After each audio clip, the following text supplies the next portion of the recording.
Halo guys, selamat datang di Holy Case. Sebelumnya, terima kasih untuk kalian yang udah klik video ini ya. Kembali lagi di Sharing is Caring bersama aku Jasmine dan Tiara. Sharing is Caring adalah konten sharing tentang kejadian-kejadian yang biasa kita alami. Di sini kita bakal bahas banyak hal yang pastinya bermanfaat untuk kalian. So, jangan lupa subscribe channel kita biar nggak ketinggalan konten-konten seru lainnya.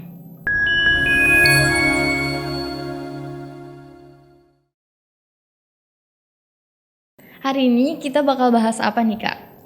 Hari ini kita bakal ngebahas soal silent treatment bukan solusi suatu masalah.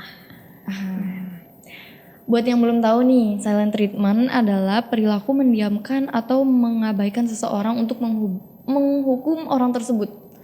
Jadi tanpa kita sadari, kita pasti pernah dong melakukan hal itu. Iya betul, pernah. Dan itu bukan solusi dari suatu masalah ya Kak? Iya, silent treatment itu bukan solusi dari suatu masalah. Iya. Kalau menurut kamu biasanya kenapa orang-orang melakukan silent treatment? Karena bentar. Pribadi kamu aja deh, kamu juga kan pasti pernah melakukan itu kan, pernah silent treatment kan? Kalau lagi marah, mungkin harapannya biar udahlah masalahnya Clear langsung clear gitu. sendiri tanpa ada komunikasi. Jadi kita diem aja. Harapannya sih gitu, tapi nyatanya kan Sebenarnya salah ya. Kalau misalnya kita kebanyakan silent treatment terus menganggap masalah setelah itu bakalan clear, itu salah. Iya. Ya kan? Atau mungkin sebagian orang mungkin pernah ngelakuin silent treatment tapi tujuannya bukan kayak gitu. Mungkin emang dia lagi emosi banget nih, menggebu-gebu gitu. Ya udah, dia diam dulu sebentar, biarin diri dia sampai dingin dulu, baru nanti kita komunikasiin ini kenapa, jalan keluarnya gimana. Kayak gitu lebih bagus sih. Iya. Sebenarnya nggak masalah juga silent treatment, tapi lebih baik di awalnya dikomunikasiin dulu. Kayak ngomong ke pasangan kalian atau ke siapapun yang kalian, sama orang yang lagi ada masalah sama kalian gitu. Dibahas dulu di awal, kayak bilang aja, gue perlu waktu sendiri dulu sebentar nih, pengen nenangin diri dulu atau gimana, baru nanti setelah ini kita bahas. Jangan silent treatment karena kita menghindari masalah, yang itu bukan menghindari masalah tapi malah kayak nambah masalah, numpuk ya kan. Ntar kalau misalkan ada masalah lagi, kalian diem lagi, kapan mau selesainya? Jadi masalahnya pasti ntar itu lagi ya kan. Keulang lagi. Iya. Terus berarti selain marah nih apa lagi? Kalau kecewa tuh sama nggak ya? Kecewa. Iya. Contohnya? Kayak kita, ini konteksnya di pasangan deh ya. Nggak apa-apa. Kalau misalkan kayak kita berekspektasi suatu hal ke pasangan kita, tapi ternyata pasangan kita nggak melakukan itu gitu loh. Silent treatment buat kode kalau Iya. kita tuh kecewa. Biar dikira mungkin tujuannya kayak biar pasangan kita peka. Tapi ya balik lagi, kayak gitu salah kan, namanya manusia, kita nggak bisa nebak ya. Kayak lu maunya apa atau maunya gimana kan kita nggak bisa nebak juga ya. Jadi ya emang harusnya itu diomongin. Tapi kebanyakan orang termasuk aku pun lebih memilih untuk silent treatment. Tapi gimana ya, tujuannya itu bukan untuk malah makin memperkeruh, tapi ya udahlah, let it flow aja gitu, biar udah ngalir aja. Iya. Kayak gitu. Terus sama kadang juga buat sebagian orang kenapa suka melakukan silent treatment, kalau menurut aku juga sih kadang karena diri mereka itu kurang buat mengekspresikan apa yang dia rasain gitu. Mereka nggak pandai buat berkomunikasi, ya kan? Iya. Jadi mereka mikir, ya udah deh, gua ngalah, gua diem, nggak usah diperkeruh lagi, nggak usah dibahas, nggak usah diperpanjang, udah selesai di sini aja. Tanpa mereka membahas masalah itu, terus ya udah jadinya udah selesai. Tapi jadinya ya balik lagi, jadinya kalau misalkan keseringan kayak gitu, nantinya misalkan ada masalah lagi, ngerasa capeknya tuh double karena yang kemarin belum selesai. Padahal salah mereka sendiri, nggak mau ngebahas itu, nggak mau cari jalan keluarnya ya kan. Iya benar. Ya terus apalagi nih? Apa akibat kalau kita sering-sering melakukan silent treatment? Ya itu, masalah nggak selesai, kita capek sendiri nantinya, timbul ego ke diri sendiri gitu loh. Jadi kadang kita ngerasa benar terus, ngerasa salah terus, kayak gitu. Ya nggak, masuk nggak di pikiranmu? Terus apalagi akibatnya? Kalau menurut kamu sendiri, kita ini universal aja ya, nggak melulu soal pasangan, kita bisa bahas soal orang tua atau apapun deh, teman, pertemanan atau apapun. Akibatnya hubungan jadi Renggang. Nah, itu kan. Mm-mm. Ujung-ujungnya benar-benar bakal bikin masalah lagi, guys, ya kan? Iya bener. Bisa bikin kita dibenci juga ya.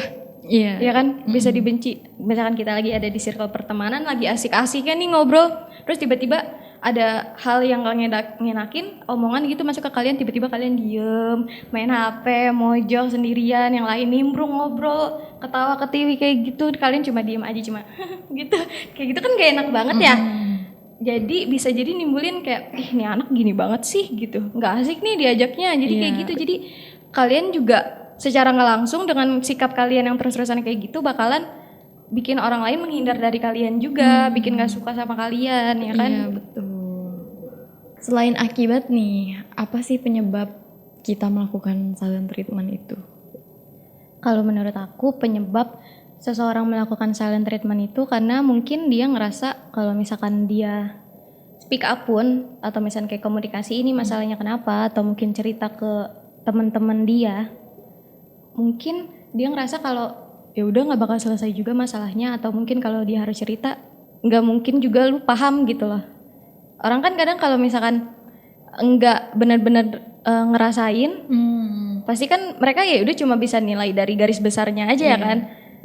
Mungkin mereka bisa bilang kayak lo harus gini, tapi sedangkan pas kita terima nggak bisa juga buat dijalanin gitu loh, ada plus minusnya juga. Tapi kan ya balik lagi namanya orang cerita, cuma bisa terima apa yang diceritain, terus cuma bisa ngasih solusi gimana kita lagi nangkepnya gimana. Ya udah nggak bener juga, nggak ada jalannya, mau kemana buntu. Jadi udah semua masalah yang gue rasain udah gue diemin aja deh. Yang penting nanti dengan seiringnya waktu mikir kalau masalah ini bakalan bisa selesai. Menyatukan satu isi kepala itu nggak bakalan bisa kan. Jadi mau nggak mau kalian harus merembukan ini maunya gimana, solusinya gimana, jalan yang mau diambil kayak gimana, dan kedepannya mau kayak gimana itu kan pasti semuanya harus dikomunikasiin kan. Entah di dalam komunikasi itu kalian mau ribut, mau adu omong atau apa, yang pasti itu harus dilaluin. Itu jadi bagian dari komunikasi itu, biar jangan ada silent treatment, ya kan? Iya. Lebih baik kamu salah ngomong daripada kamu mendem. Iya, nggak ngomong sama sekali dan kamu mendem jadinya.